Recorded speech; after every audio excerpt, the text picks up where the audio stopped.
you depressed, or is it just C-A-P-I-T-A-L-I-S-ism? That I-N-D, individualism. Your basic rights keep getting monetized. You now subscribe to what you used to buy. You're watching life, the global rhymes with side. Your dishes pile and your room's a mess. Oh, whoa, this is real bad. No, you are depressed. Seja bem-vindo e seja bem-vinda a mais uma edição do Chutando a Escada. Aqui é Felipe Mendonça e hoje a gente conversa com Matheus Mendes. Fala aí, galera, ouvintes e fãs do Chutando a Escada. Eu sou o Matheus Mendes, eu sou geógrafo, mestre em ciência política na área de relações internacionais. Estou fazendo doutorado em economia política internacional. É isso. Você faz lá no PEP, né? É. Quem que te orienta? Cristina Pessequilo. Nossa, grande Cris. Cris, se você estiver ouvindo isso, saiba que eu te amo profundamente. Eu acho que ela não vai ouvir, mas fica aqui no ar. Se alguém ouvir e topar com a Cris, transmita meu recado. Are you depressed? A escada é uma construção que serve para fazer um deslocamento vertical. Nem sempre é assim, mas tem um jeito de facilitar tudo isso. Elevador? Não.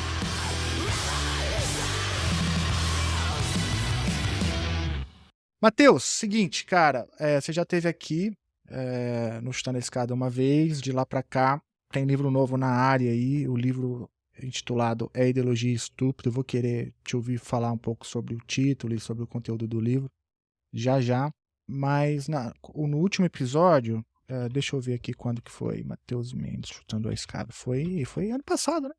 E eu vim aqui? Foi 22, Isso. Foi nas vésperas da eleição, uma coisa assim. Foi em 2022, a gente conversou lá sobre guerra híbrida e neogolpismo no Brasil. E agora tem material novo no ar aí, cara. Tem material novo na praça. É a Ideologia Estúpido pela editora Letra Selvagem. O livro novinho, fresquinho. Eu tive a oportunidade de ter contato com o livro antes de todo mundo, hein? Olha só, privilégio. Mas, Matheus, vamos lá. Vamos começar pelo início, cara. Esse título aí é uma óbvia referência ao slogan de campanha clássico, né? Da campanha do Clinton, só que ele não usava ideologia, né? Ele falava que era economia estúpido, né? Que ficou famoso por isso. E de lá para cá tem sido usado aí como um mote aí para fazer os devidos embates. Recentemente eu vi vou até te mandar, eu achei engraçado, quem escreveu um texto com um título parecido foi o José Serra, né? Que não tem nada a ver com o conteúdo do livro. Mas conta aí pra gente a ideia por trás do livro, do título, de onde nasceu esse projeto. Então, Felipe, assim, surgiu da ideia, da percepção de que já tem um tempo que, assim, a esquerda, né, ela tem achado que, assim, a gente tem que ter uma estabilidade econômica e aí seguir cartilha neoliberal com muita ênfase na questão da austeridade, que é a grande caixa de ferramentas da economia política liberal, e que não vamos garantir, vamos respeitar aqui as instituições, vamos ter uma governabilidade do parlamento, e, no entanto, não ter abdicado assim, da disputa por corações e mentes, por trabalhar uma narrativa, é até uma palavra está meio mal valorizada nos últimos meses, né? Mas assim, é questão assim, de disputar assim, narrativa, projeto de mundo, também a questão das utopias, né? O que aconteceu? No meu mestrado, né, eu fui pesquisando muito assim, como é que a gente chegou em 2013, né? Como é que a gente chegou em 2013 e como é que a gente desceu ladeira abaixo depois. E uma coisa que era assim, que era frequente, que o José Genuíno, ele até falou isso também assim, na entrevista, né, que eu entrevistei pro livro, e eu citei isso também, né, dele. Ele falou assim, olha, a gente apostou na institucionalidade e abdicou da questão das ruas, de disputar corações e mentes, de apresentar uma alternativa para isso aqui. E aí, quando se exigiu uma disputa nas ruas, a gente não tinha como mobilizar. E aquilo vem me atormentando já tem um tempo, né? Eu fui vendo, assim, surgiu a possibilidade, né, de publicar um livro agora, e porque eu estava assim com algumas coisas já escritas, né, em alguns artigos, e tinha muita coisa na cabeça, e aí fui ver essa possibilidade, e eu vi que assim, que o mote era esse, é que a ideologia, a gente esqueceu dessa disputa, né, quando a gente foi ao governo, a gente abriu mão, e é uma coisa que me preocupa agora, né. Hoje, não teria como dar uma resposta nas ruas, caso a gente fosse desafiado, né. Uhum, uhum. Não, excelente. E aí, para entender um pouco o argumento do livro, então, até tá no título, né? Eu acho que o livro faz, inclusive, um resgate, se não me engano, já na introdução, sobre, afinal de contas, o que é ideologia, né? Em determinado momento você coloca ali da importância do resgate da discussão sobre ideologia, né? Resgata alguns clássicos para poder se ancorar. Discute ali a influência tanto da ideologia, tanto na política doméstica, mas também na economia política internacional, que eu achei interessante, uma vez que leciono, né, de economia política internacional. E depois, se não me engano, trata ali a ideia do cimento social, né, e justamente com essa perspectiva de como a ideologia legitima ordens sociais, relações de poder, mudando realidades. É por aí? Como que você introduziria essa discussão ainda mais ampla sobre a importância e a definição de ideologia? Eu realmente eu me preocupei nisso, assim, em primeiro discutir o que que é ideologia. Uhum, E aí, é nessa linha aí mesmo que você falou, assim, né, a ideologia, ela funciona como um orientador político, né. Assim, na ótica marxista, né, assim, a ideologia ela vai funcionar para legitimar um projeto de classe. uhum, E aí você pega, assim, liberais como Humphrey Downs, e ele vai falar: "Olha, a ideologia", eu gosto desse texto na verdade é uma seção no texto do Downs, que ele fala: uhum, "Olha, a ideologia, ela simplifica o ato de escolha, né, do eleitor". Ele compara o eleitor a um consumidor, ele fala: "Olha, o eleitor é um consumidor que está no mercado onde tudo é confuso". E, assim, para baratear o custo de transação, principalmente de obter informações, que o Homo econômicos, né, do modelo de economia liberal, é um cara que é racional, ele tem acesso a todas as informações. E o Downs fala: "Olha, na política, a ideologia, ela simplifica isso, porque o cara não tem como ter acesso a todas as informações para tomar a decisão política. Ele tem que tomar a decisão política ali na eleição", e aí os liberais eles falam, eles não, ele a política é a eleição, né. uhum, Então, assim, a ideologia vai simplificar o leque de opções do cara, porque assim, se a pessoa se identifica como esquerda, ela vai procurar um partido de esquerda, e isso vai simplificar, fica procurando, não nem perde tempo com a galera que já é de direita. Isso é uma coisa. A outra coisa é a relação aí sim, porque a relação da ideologia na política doméstica é mais ou menos já bem trabalhada. O que eu percebi que tem a falha é na percepção de como é que isso se relaciona com a política internacional, com a economia política internacional. E assim, não é essa visão mais rasteira, né, que algumas pessoas vão fazer assim: "Ah, não, porque um governo de direita tem que buscar aliança com governos de outro país, mas tem que ser governo de direita. Um governo de esquerda não pode se relacionar com governos de direita e vice-versa". Isso não tem fundamento nenhum. Não é por aí que se joga, né. Eh, a gente poderia aqui ficar falando horas, mas assim, só assim, o Geisel, ele reconheceu Angola, uhum. né, Sim. e o Figueiredo obstou uma invasão ao Suriname, que o Reagan propôs que o Brasil e os Estados Unidos invadissem o Suriname para tirar um socialista.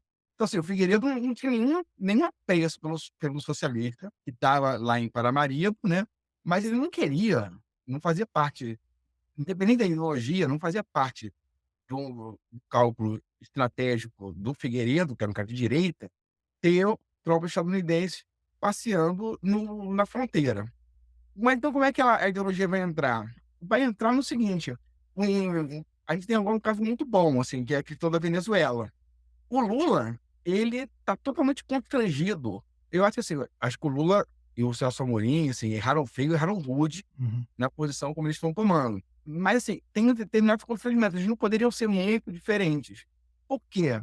Porque dentro do Brasil e na América Latina e no mundo ocidental, se configurou uma visão da Venezuela e da Rússia e da China e de Cuba, uma visão negativa, que a opinião pública em cada um desses países, ela impede que o governo tome uma posição mais afinada com esses países, mesmo que seja interessante do ponto de vista estratégico, Uhum. né. Então, assim, você vê toda a mídia aqui e na Europa falando totalmente pró-Ucrânia, né. Não interessa se alguns estrategistas, mesmo de direita, dos Estados Unidos, já tenham apontado que ia ser um erro puxar a Ucrânia para a OTAN. A opinião pública, ela está embebida numa ideologia que considera que a Rússia que é vilã. A Uhum. opinião pública no Brasil considera que é um erro qualquer coisa que seja tentar entender a Venezuela. Se a Venezuela, o Maduro é um ditador, lá é um regime, é o único lugar que tem regime.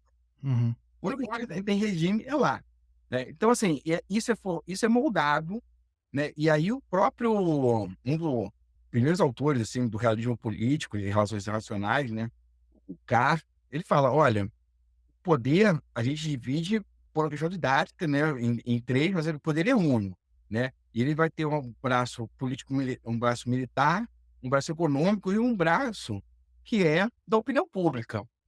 E ele fala isso: "Olha, a opinião pública vai determinar qual é o governo, quais são os limites que o governo vai poder trabalhar". Uhum.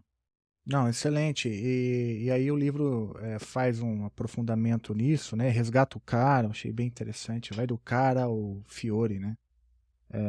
Discutindo essa questão da ideologia. E aí, uma outra vertente eu acho importante do livro é essa dimensão internacional da ideologia, né? Que, como você bem colocou agora, resgatando desde o cara ao Fiore, como eu disse.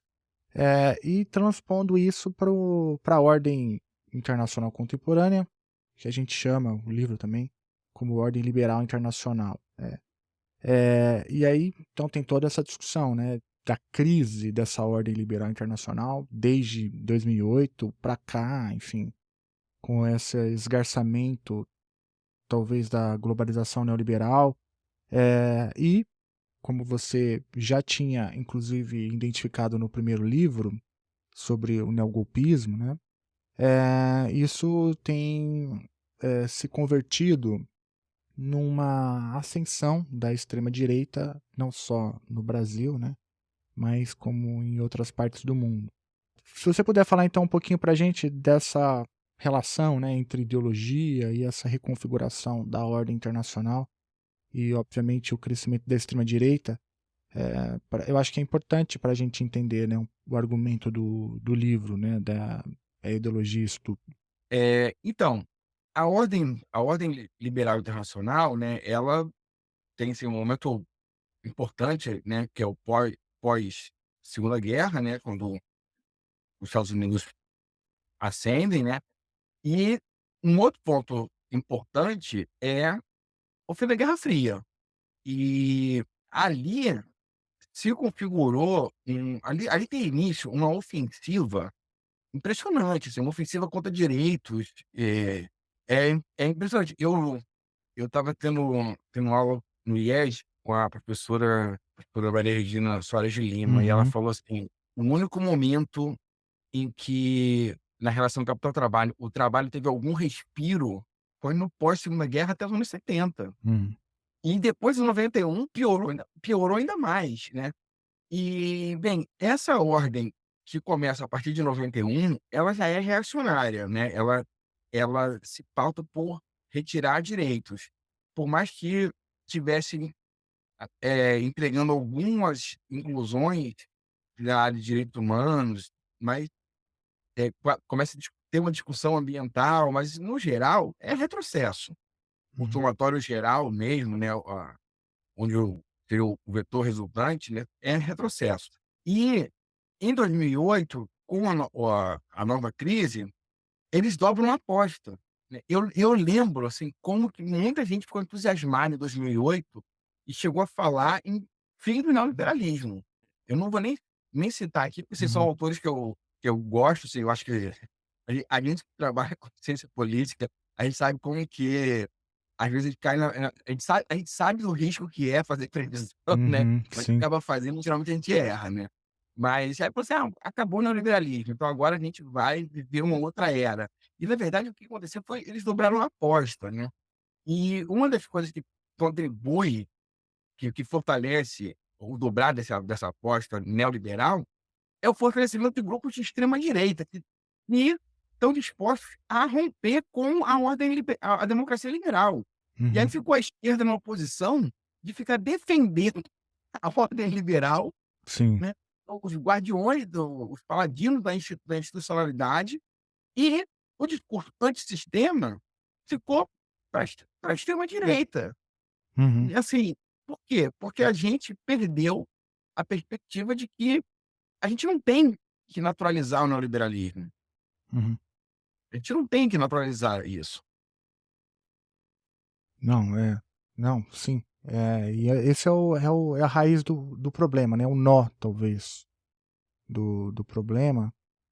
Como você bem colocou, né, há uma relação, e o livro também trabalha isso, né, há uma relação quase que direta entre o fascismo e o neoliberalismo. Tem uma seção do livro inteira dedicada a isso, né. Volta lá, enfim, o fascismo original, mas depois faz esse resgate, né, a partir de Boito, Pulantzas e tal, com os movimentos mais recentes, né, que a gente está chamando aqui de extrema direita. O que que dá para falar sobre isso aí? Essa relação entre fascismo, neoliberalismo, crise da ordem liberal. Eu acho que esse é um termo que apareceu pouco no debate até aqui, né? Fascismo como uma realidade da crise contemporânea, né? Inclusive ganhando, né, as ruas, como você bem mencionou, ganhando corações e mentes, principalmente de juventudes, né, com expostas aí às redes, aos forchan da vida. Twitter caiu, não dá mais pra citar, né? Nem é mais, né? Na verdade nem tem mais Twitter. X. Mas caiu justamente por conta um pouco disso, né? Enfim, é uma rede que facilita esse tipo de discurso falacioso, né? E, enfim, tem uma tendência, inclusive, a reverberar mais, a funcionar como uma caixa de ressonância maior, né, para discursos de extrema direita. Bom, deixa eu transformar isso numa pergunta, né? O neoliberalismo, então, tem essa tendência natural aí a fazer crescer o fascismo, o neofascismo, Então, tem. Se fosse de forma objetiva, incisiva né? e direta, objetiva, assim, tem. E assim, já tinha desde desde o Hayek, entendeu? Sim. Aquele livro dele, O Caminho da Servidão, é um festival de negacionismo, assim, impressionante. E, bem, o que aconteceu depois, né, de 2008, foi uma ofensiva por retirar ainda mais direito, né, apertar ainda mais o torniquete no braço do trabalhador. Mas assim, essa agenda não é uma agenda palatável, isso não mobiliza pessoas a favor, né. Vamos tirar de isso é um pouco difícil, assim, não que não consiga, mas precisa de alguma coisa mais enérgica, né.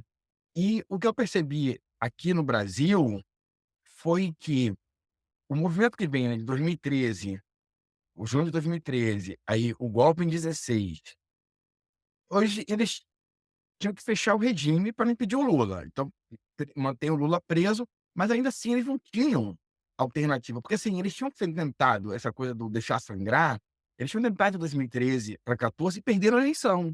Uhum. Então assim, eles estavam na iminente de perder uma outra eleição.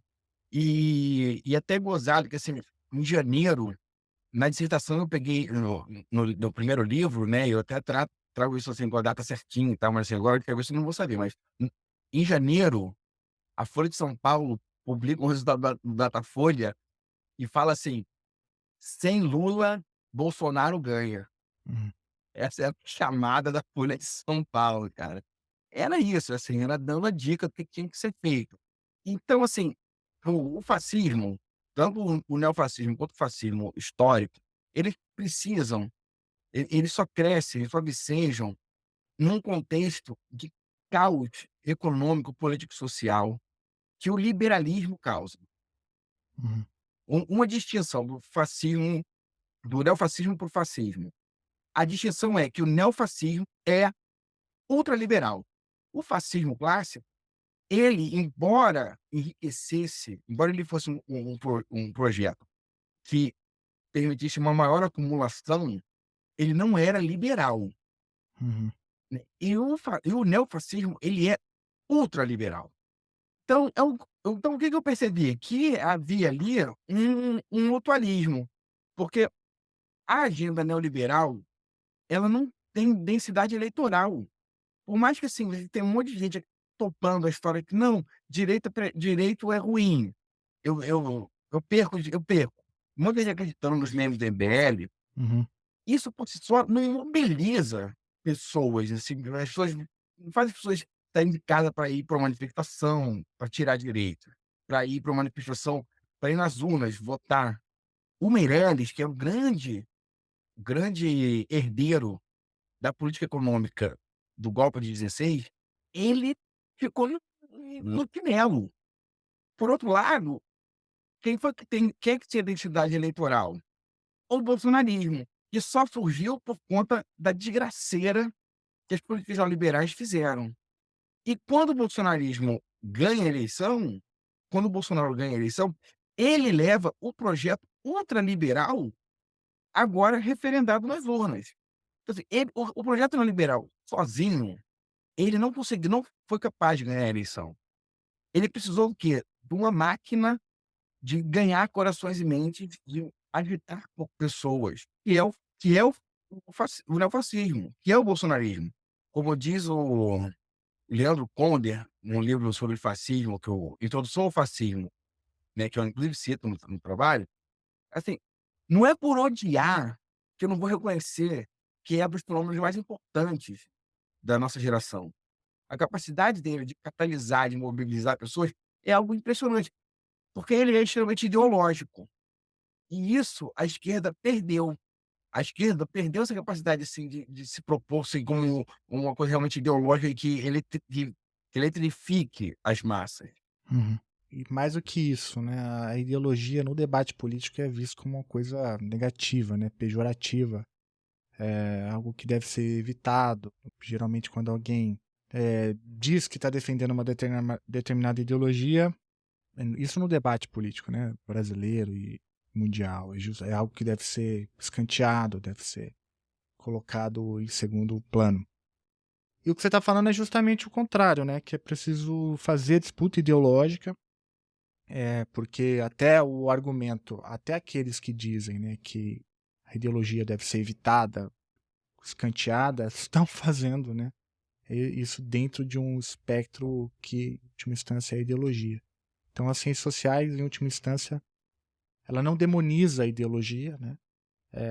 Ela enxerga a ideologia como um vetor importante, e aí o livro faz um diagnóstico, acho que certeiro, né? De que a esquerda, não só brasileira, mas de boa parte do mundo, né, se abstém de fazer esse debate, ou não tem mais as condições para fazer o debate, justamente porque, como você me mencionou no início, se convenceu de que a luta institucional ela é a principal, né, a principal frente de luta, e, e se abstém de fazer o dever de casa, né, que é o que a gente chama aqui, às vezes carinhosamente, como trabalho de base ou trabalho de formação, né, que é o que você está chamando também de algum modo de disputa ideológica. E o livro, ele tem alguma contribuição no sentido assim do que fazer ou como fazer esse embate? Porque essa é uma pergunta, né? A gente entendeu bem o tamanho do buraco, né? Mas o que devemos fazer para sair dele? Já que a gente está num momento muito difícil, né, Matheus? Porque, tá, a gente sabe, tem que se fazer o trabalho de base, tem que se fazer a disputa política ideológica. Mas como fazer isso, né? Num cenário onde esse tipo de ação é é demonizada, às vezes criminalizada, numa situação onde a gente tem aí a mediação de algoritmos de grandes empresas que não favorecem esse tipo de disputa, né? Basta ver o que está acontecendo em São Paulo, na disputa eleitoral, no Rio de Janeiro também não muito diferente, né? Uma extrema-direita histriônica e violenta. Eu até vi uma coisa que você compartilhou, né? De um candidato a vereador do Rio de Janeiro que foi vítima de um ato de violência absurdo por um candidato, né? Como ele chama? Acho que eu não quero dar moral pra esse O cara, não. candidato Mas pode o falar. candidato da gente foi o Leonel de esquerda, Uhum. né, candidato do PT a vereador, e o candidato agressor, né, é não assim, honestamente, assim, até por uma segurança jurídica aqui, eu não tenho certeza se foi o Leonel ou se foi o Rodrigo Amorim, Sim. propriamente, que agrediu. Tem gente que diz que sim, mas isso dá uma coisa meio controversa, mas é certo que foi a turma do Rodrigo É, Amorim, isso. que é um cara que não tem currículo, tem ficha corrida, né, ele foi a turma dele, assim, já teve, assim, já é clássico eles arrumarem tumulto em Uhum. manifestações, né. É o modus operandi, né? A gente não sabe se É foi o um Rodrigo que deu chute na cara lá do, ou do, se do foi Leonel, alguém ou se mas foi assim, alguém, algum dos militantes, mas foi a galera dele. o Leonel tomou uma surra, É, né? Ficou é, é, internado no hospital, enfim. É dessa é. galera que a gente tá falando. Então, como fazer o enfrentamento, né? No Rio de Janeiro, você sabe melhor do que ninguém que esse tipo de enfrentamento, tipo, dependendo do nível de enfrentamento, a gente tá falando de Marielle Franco, a gente tá falando de gente que corre risco de vida, né? Enfim, é um nó muito difícil de desatar, né, Matheus? Então, voltando ao ponto, como que você tem enxergado isso, né? Quais são os caminhos disponíveis para a esquerda brasileira para fazer esse embate ideológico? Então, eu acho que, assim, a primeira coisa é a gente ter clareza do quão contaminados estamos da ideologia liberal. Porque, assim, não tem cabimento num país com o grau de desigualdade que a gente tem, a gente tá ainda caindo na esparrela da austeridade fiscal, de que nenhuma uma família, o governo não pode gastar mais do que arrecada e essa ladainha toda. Isso é ideologia pura, não tem fundamento técnico. Inclusive, assim, a gente vive um momento muito delicado, tá, que é a questão da janela demográfica, a transição demográfica no Brasil. É porque, cara, não caberia mais no texto, mas assim, né, a austeridade fiscal, ela gera 2 coisas: ou é miséria ou decrescimento populacional. Cara, onde essas políticas funcionam, e assim, vou até esquecer aqui que funciona porque terceiriza o problema, né, exporta problema. Onde o neoliberalismo, teoricamente, né, on apresenta resultados, a população cai, porque é um custo muito alto. A gente estava até conversando disso, né, eu tenho uma filha, você tem 2 filhos, né, Uhum. assim, é um custo é muito alto. E assim, porque não tem seguridade social. E assim, mesmo na Europa não tem também, nos Estados Unidos não tem, né. Os Estados Unidos só enfrentam um problema maior, porque eles têm uma política migratória mais flexível até. Mas assim, não tem condição. O Japão agora está completando 15 anos seguidos com a população caindo. E ela cai 800.000 por ano. Quer dizer, 800.000, assim, só para ter alguma dimensão, assim, uma cidade como Duque de Caxias, que é uma cidade aqui da região metropolitana do Rio de Janeiro, tem 900.000 habitantes, cara. Então, Uhum. assim, é uma Caxias inteira que o Japão perde por ano. Por ano, não é assim, é de uma década, não, é um ano. Então, assim, primeira coisa, é entender o que que é. E depois, é assim, se convencer de que a gente precisa ir para esse debate mesmo. Ir mesmo para esse debate. Dizer que, olha só, esse modelo, ele é um defunto e sepulcro. Isso aqui acabou. A democracia liberal, ela não entrega, desde os anos 20, ela, na verdade, como o Marx observou, desde 1850, a democracia liberal, ela não consegue entregar o que ela promete. Então, as crises políticas que surgem disso. Hoje a gente tem um país em que tem pouquíssimos empresários, pouquíssimas pessoas são donas de terra, mas a maior bancada é a bancada ruralista. A bancada de empresários é enormemente maior do que a bancada de trabalhadores.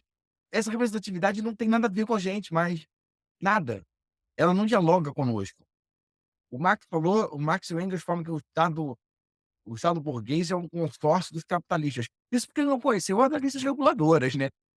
Porque se pegar uma agência reguladora, cara, o que que é a a ANS? Cara, a ANS, ela é clube dos planos de saúde, das empresas prestadoras de serviço disso. E assim, não tem a menor condição, a gente paga uns planos que são caros e que nunca oferecem o que precisa. Todo mundo que paga plano sabe disso, a gente paga o plano, e aí você quer um especialista, quer referência, não aceita plano, você vai ter que pagar por fora. Então assim, esse modelo não tem condição. Esse tipo de representatividade não atende. Então a gente tem que ter clareza disso. Então a gente tem que se convencer que a gente tem que ir para esse debate. E feito então assim, entender o quão contaminados estão, e depois ir para o debate e convencer as pessoas de que realmente, assim, não tem como atendê-las. Olha só, nenhum militar que realmente entenda o que que é ideologia, o que o neoliberalismo promete e entrega, pode concordar mais com o neoliberalismo.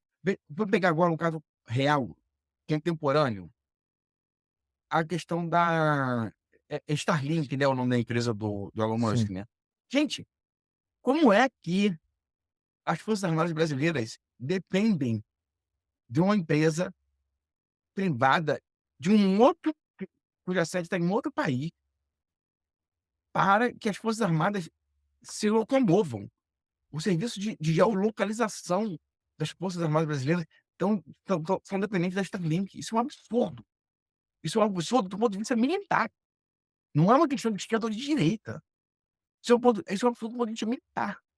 Você pega lá o livro branco, o livro branco da defesa brasileira, e aí ele fala da importância de uma indústria bélica. Mas como é que é possível uma indústria bélica? Como é que é possível um complexo industrial militar se a gente sabotou qualquer projeto industrial? Como é que é possível uma coisa dessa? Assim, se os empresários brasileiros, se eles não têm espírito, ou espírito animal capitalista, se não tem isso, então o Estado brasileiro tem que assumir essa posição. Não tem condição a gente pegar e tirar o Estado. Não, vamos tirar o Estado. Vamos ficar no cálculo marginalista. Aí vamos lá, no cálculo marginalista, a gente está dependendo de Israel para comprar, para ter tanque. Não tem condição uma coisa dessa. Não, essa informação, né, de que parte das estruturas das Forças Armadas brasileiras dependem, né, do serviço de internet do Musk é surreal, né, cara? Como que, do ponto de vista militar, isso não faz sentido. Uhum. Isso não faz sentido. Não faz sentido. É uma dependência absurda, né? E precisaria ser feita uma reforma militar e também, assim, o que mostra que mesmo os governos de extrema-direita aqui no Brasil, aqueles que, a princípio, detêm essa, entre aspas, narrativa, né, de defender a soberania nacional, na verdade não se trata disso, né? Porque não fizeram esses enfrentamentos, né? Pelo contrário, é uma agudização da dependência das potências estrangeiras, Estados Unidos e suas empresas. Porque, assim, uma das máximas, né, do neoliberalismo é o marginalismo, né, é o cálculo marginal, né. E aí, assim, para quem não tem a menor noção do que a gente está falando, é assim, quanto que o quanto me custa produzir mais um elemento e quanto que isso aumentaria de benefício. No cálculo marginalista, se você não tem um parque industrial e uma rede de inovação que permita você ter uma empresa como a Starlink nacional, seja ela pública ou privada, se você não tem, o cálculo marginalista determina que você quer ir para de fora. E aí, se você compra de fora, você coloca as redes de e-mails das universidades públicas, que são quem produz conhecimento no Brasil, na Sim, mão da Google. sim. Você coloca serviço de educação pública, como não teve na época da pandemia, um monte de gente ficou para o Facebook. Uhum. E aí você imagina, assim, uma empresa como uma empresa que lida com energia nuclear, uma empresa complexo industrial militar. Como é que essas empresas vão fazer circular mensagens por umas redes que a gente não tem controle? Vai para uma nuvem que está fora. Então, Uhum. assim, no cálculo marginalista, se a gente não tem aqui uma rede industrial que crie um avião de combate, a gente compra ele de fora. Cara, nem aí ter o projeto deixaria vender a Embraer. Nenhum, nenhum. Só sendo muito cego do ponto de vista ideológico, na pior concepção, na pior acepção da palavra ideologia. Uhum. Não, perfeito. Tem história agora que eu tô até fazendo um fact-checking aqui. Enquanto você falava, eu tava resgatando uma história que eu li de um barco de guerra do Brasil, né? Ele precisa da Starlink do SpaceX para poder se mover, né, cara? Enfim, né, essa disputa com Elon Musk desnudou uma total ausência, né, de um projeto de desenvolvimento nacional. Assim, a gente espera que isso pudesse ser usado para fazer de fato uma reforma militar, né? Mas a gente está muito longe disso, a gente está tendo que fazer embates muito mais elementares, né, aqui no Brasil. Mas, ô Matheus, cara, tem uma pergunta que eu devia ter feito e não fiz por absoluta incompetência, cara, porque você sabe que a incompetência é uma marca que me carrega, né? Poxa, É, e é o maior assim. carrozeiro que ele Oi? é o maior carrozeiro, rapaz. Esse negócio de que não, porque é incompetência, que não, eu acho que você fez as perguntas exatas. Você é muito afiado aí, você não mas não, assim, a única coisa que eu E gostaria você é um mesmo amigo, né, cara? Vai lá. Fez todo esse movimento pra falar, não, não, você foi ótimo, tá, mas eu gostaria de ter falado sobre isso. Vai, enfim. não, mas é porque não tem a ver com o livro, não tem a Ah, ver com o livro, tem a entendi. ver com o fato de que o livro É a Ideologia Estúpido, eu vou estar lançando Ah, sim. no dia 14, eu vou estar em São Paulo, na Bienal do Livro. Então, assim, lançamentos, eh, então tem esse lançamento confirmado, né, na Bienal do Livro, Uhum. vou Dia estar no 14 de stand, setembro. dia 14 de setembro é à tarde, eu não lembro agora o horário certinho não, Tá, mas é à mas a gente tarde. vai deixar na descrição do episódio, a gente vai fazer uma É, divulgação. Então, Bienal do Livro. Cara, eu tô em Uberlândia, cara. Eu queria muito ir na Bienal. Se você tá em São Paulo e não for na Bienal, cara, que vacilo. Você vacilou grande, né? Errou feio, errou rude. Então vá à Bienal. não, De preferência no dia 14, que aí você encontra o Matheus lá. é. Não, e tem um outro lançamento previsto, Uhum, que é o lançamento no Armazém do Campo, dia uhum. 16. Mas é isso, vai estar com a descrição aqui Tá, no link, no na descritivo do descrição. episódio. E também vai estar vou deixar aí com o Felipe, o meu perfil de Instagram. E acho que eu vou ter que ressuscitar o Facebook, afinal de contas o Twitter acabou. Eu Que coisa né, boa, né? é. É... E agora também tem uma coisa assim, né, vou dar uma dica para trocar ideia comigo, seja um apoiador do Chutão na Escada, que Boa, eu tô lá e boa, pode até garoto. me pescar lá. O Boa, apoia garoto. o chu ó, o apoiador do Chutão na Escada Apoiadores pela Escada é um grupo muito interessante Heterogêneo. e hã? Heterogêneo. É heterogêneo. Heterogêneo pra caramba, né. E sempre dá não, mas assim, sempre tem umas coisas muito interessantes lá, cara. Eu tô sempre dando uma olhada. É. Não, tem uma galera gente boa demais lá. Então eu agradeço demais o pedido aí.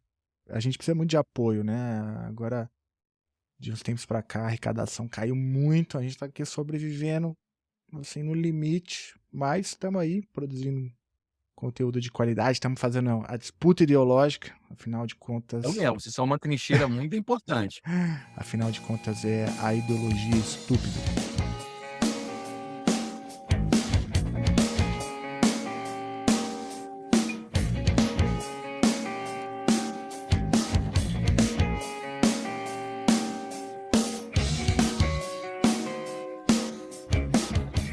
E aí, curtiu o episódio? Eu curti demais. É ideologia estúpido. Ó, ficou meio confuso ali, né? Os primeiros lançamentos, as datas. Então, eu vou organizar aqui pra você, ó. Dia 14 agora de setembro, às 17 horas, vai rolar o lançamento do livro É Ideologia Estúpido, lá na Letra Selvagem, que tá na Bienal de São Paulo. Aproveita, vai lá na Bienal. E se você estiver passando por lá, procure o stand da Letra Selvagem a partir das 17 horas. O Matheus vai estar por lá. E no dia 16, segunda-feira, também agora de setembro de 2024, às 18 horas, na Livraria da Expressão Popular, que fica na Alameda Notman, do 806, em São Paulo. Aí vai ter autógrafo, vai ter debate. Eu ouvi dizer que o José Genuíno vai estar por lá também. Se você se tornar apoiador do Chutando a Escada, você concorre a uma edição do livro. Então, se você puder, apoia o Chutando a Escada. E semana que vem estamos de volta. Valeu!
Are you depressed?